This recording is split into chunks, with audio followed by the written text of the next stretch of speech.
అత్యంత వైభవంగా ప్రారంభమైన రససిద్ధేశ్వరుడి రథోత్సవ వేడుకలు అనంతపురం జిల్లా రాయదుర్గం పట్టణంలో కొండపై వెలిసిన రససిద్ధేశ్వరుడి రథోత్సవ వేడుకల్లో భాగంగా శనివారం కలశ ఊరేగింపు పెద్ద ఎత్తున నిర్వహించడం జరిగింది. నేసేపేట నుండి కలశ ఊరేగింపు కార్యక్రమాన్ని కోట వెంకటేశ్వర స్వామి గుడి, అక్కడి నుండి సిద్ధిల కొండకు భారీ ఎత్తున ఊరేగింపు కార్యక్రమాన్ని నిర్వహించడం జరిగింది.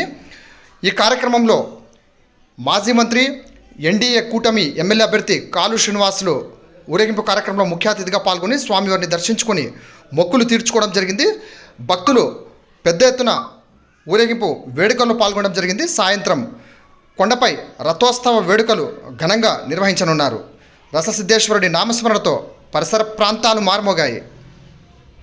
ఆదివారం సాయంత్రం రససిద్ధేశ్వర ఆలయం ముందు సిడిమాను మహోత్సవ వేడుకలు కన్నుల పండుగగా నిర్వహించనున్నట్లు ఆలయ పూజారి తెలియజేయడం జరిగింది. కావున భక్తాదులు సిడిమాను మహోత్సవ వేడుకల్లో పాల్గొని స్వామి కృపకు పాత్రలు కాగలరని ఆయన పేర్కొనడం జరిగినది.